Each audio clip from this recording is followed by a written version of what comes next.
Hello and welcome to our next video. In this lesson, we're going to pick up where we left off last time, and we're going to finish up our look at creating a class called instrument by adding the mutators and accessors for the brand.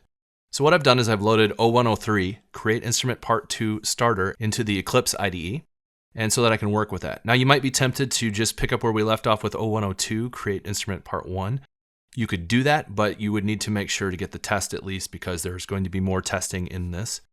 And also you'll note that I've added in the Java docs here into the starter kit. So I left this out last time, we were just out of time. And I want to just make sure you're aware that we should be creating our Java docs as we go so that we have our stuff in place. This should actually have a period on it. So if I was working manually or writing in some editor other than Eclipse, I would need to, of course, type out all of the getters and setters manually myself. However, Eclipse has a really nice feature that does a lot of generations for us. So what I'm going to do is leverage that. Before I do that though, I'm going to take the off of these and change them to just be B, M, and C lowercase. The reason I'm going to do this is because it really would screw a lot of things up if I didn't have it that way. Now this will break our code, but that's okay. We're going to fix it back to the in a minute.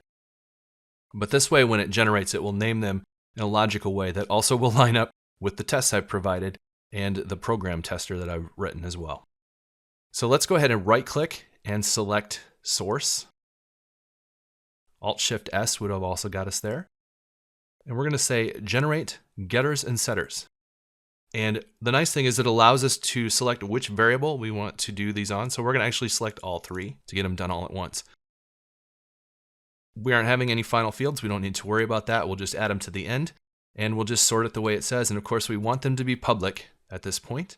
And I'm going to go ahead and if this is not checked, you should check generate method comments. That should try to provide some nice Java doc for us as we go. We'll select OK.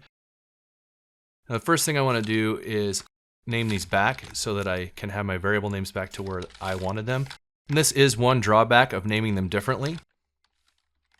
But that way I don't get confused in a minute.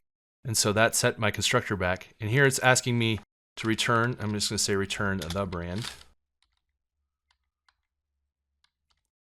You can see that the nice thing is that it named it get brand. It didn't name it get the brand. And it says returned the brand. So we don't have to have the brand, which would have been ugly. And so brand is the brand to set. So of course this dot the brand is going to be passed in. And once again, that eliminates any naming conflict.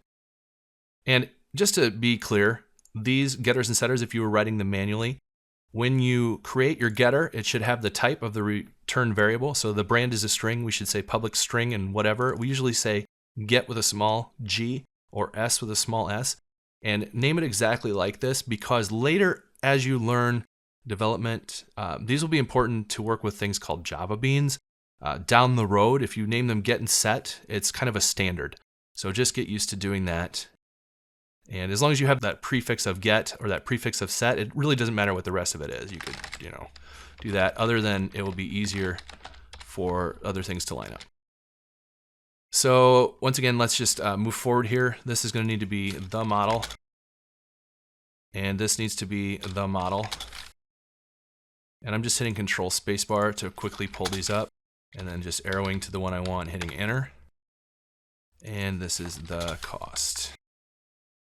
All right, so now we have everything in place, and we'll note that we have our instrument setting variables here. I'm going to turn these off for a second because I want to show that my test is actually going to fail when it should.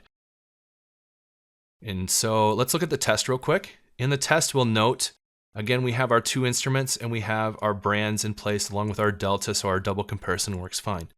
Our setup is still going to be exactly the same. And then we have in our complex constructor now, we want to be able to test for the properties. Now I'm going to hit Control M. You could double click on the file as well. That expands it so we can see it a little easier. Here you can see we could have done this. We could have said call test get set brand, call test get set model. However, in general, that's bad practice. Now in this case, it probably would work fine. And you could argue that, yeah, it's going to execute and everything will be fine. But when we're writing our unit tests, we want to make sure that they're independent of each other. We can never guarantee the execution order And it's just generally nicer to keep things completely independent so that we have very small blocks of code that are easy to refactor as we grow our system.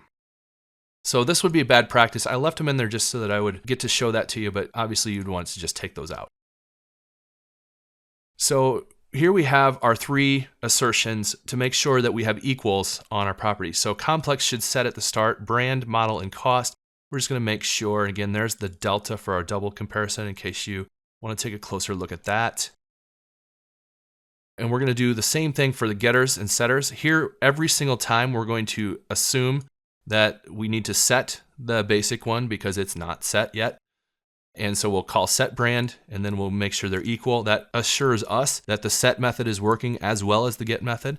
And we'll do the same thing on the call for the brand. So this is essentially redoing the same test that we had here on the constructor, but that's just double checking, double covering our bases in case something were to change. And then we have the same thing for get and set model and get and set cost. So that basically wraps up our unit tests. And what I'm going to do is go back into the code here, and I am expecting this to fail. So let's go ahead and try to run our instrument test. And again, we could use shortcut of Alt-Shift-X and then hit T. But I'm going to go ahead and do that. And it did fail as expected. All of my test get and sets failed. My test instrument string double failed. And these failed, of course, because nothing's set as well. So as we can see, all of my tests failed except for the default constructor, which doesn't do anything. And that, of course, is because I decided to turn these off. So let's go ahead and turn them back on. And you could do them one at a time if you wanted to. To save time, I'm going to do them all at once. Now, hopefully, when I rerun this, we will find that my tests have passed. So that was the missing link. And now our code is complete. The last thing I'm going to do then is just let's take a look at the actual program. Now that we have getters and setters, we can actually work with these instruments. So I could set the brand, set the model, and set the cost on my default instrument. And I can pass in, of course, on my complex instrument. I'll print them both out so we can see what's happening here. And then I'm going to show you a little bit of trick here. You could create an output format string, which has the brand %s/t is just going to put a tab in there. %s again for the string for the model /t. And really we could move this over because there's a tab there already. And here is our nice formatted money sign. $%.2 for 2 decimal places, float, or that F is for float or floating point or double. And then /n because I'm going to do a printf, not a print line. So I want to make sure each one prints on its own line. And so let's go ahead and run this. And here we'll run as a Java application. And we can see we still have this funky looking instrument hash deal. But for now, what we can see is that we can actually pull our objects out. We get our instrument, our brands, our Alvarez or Yamaha, our models based on what we passed in, and our costs with a nicely formatted money printout. And so that wraps up our look at creating classes. We looked at, in part 1, we looked at the constructors. We talked about default and explicit constructor or default and complex constructor. And now we've looked at the mutators and accessors. Again, with Eclipse, we have some nicer tools that allow us to generate a few of these things, but there's absolutely no reason in any environment that we couldn't just type these out, get and set, for all of our different variables. And you see that by using the generator, there were a couple of quirks I had to work around, so it might have been easier just to type them if you're not used to using the generators. But that wraps up our look at basic class construction. Thank you very much, and we'll see you next time.